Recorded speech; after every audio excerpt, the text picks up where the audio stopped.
Our chilled glasses are becoming less chilled. Hurry up. The chill is evaporating off our glasses.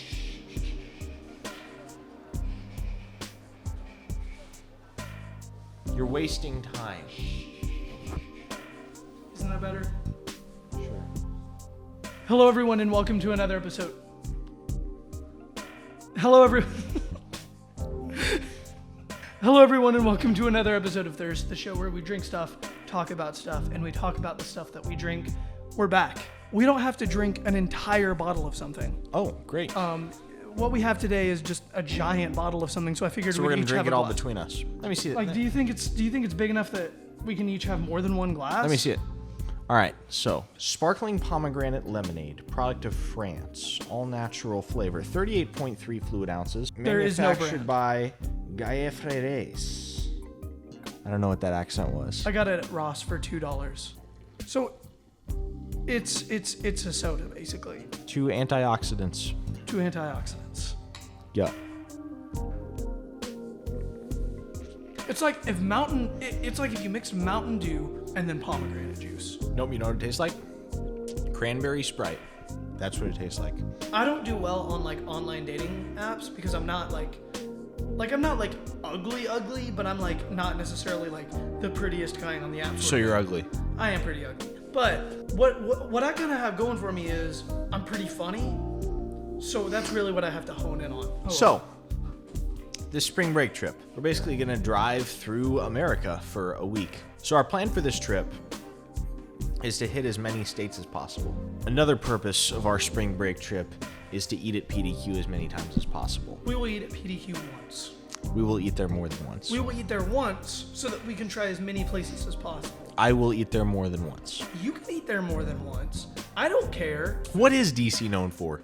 Alexa. Just in general. No, don't ask Alexa. Philly has cheesesteaks.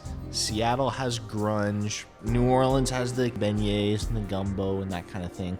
But what is distinctive about the culture of Washington, D.C.? So yeah, back to the spring break. What all states are we going to visit? Our first stop is Mobile. We go to Columbia, South Carolina. Then we go to D.C. Then we go to Philly.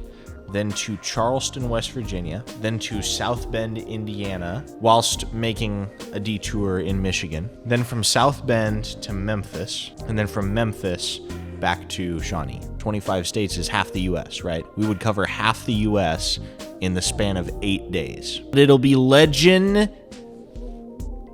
Wait for it. Dairy. And all our friends are going to be talking about their trips to Cabo or Destin or whatever, and we're gonna be like, we visited half the United States on our spring break. That's pretty dope. Half the United States. Where's the Liberty Bell?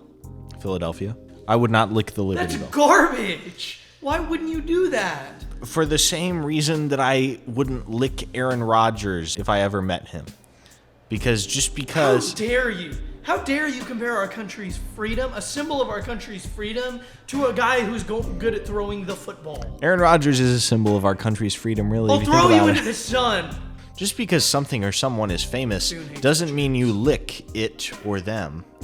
Real Christmas trees or fake Christmas trees? I'm going to go with fake Christmas trees. I'm with you. There's something, first of all, I'm of the mindset, no Christmas trees, because it makes no sense.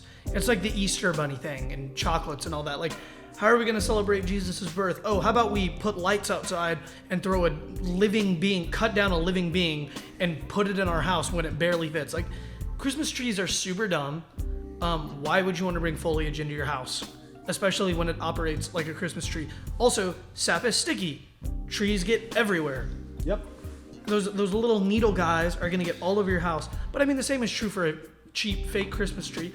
My house will have no Christmas tree. Ever.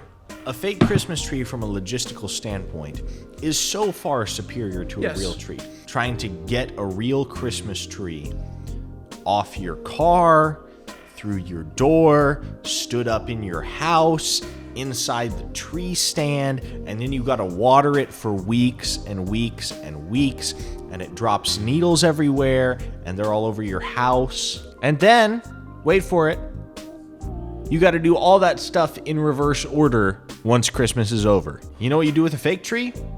Uncollapse it, hang stuff on it. collapse it, take stuff off it.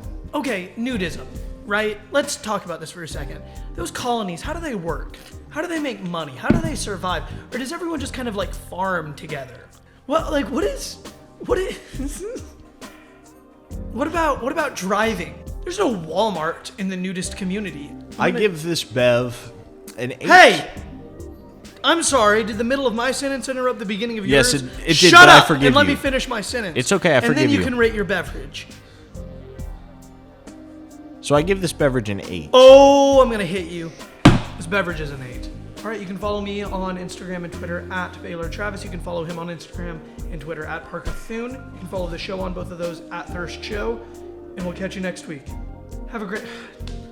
It's hard for me to say have a great week without doing it. Yeah. Can you hold my hand so that I won't move them? Yep. Thank you so much for listening, and have a great week.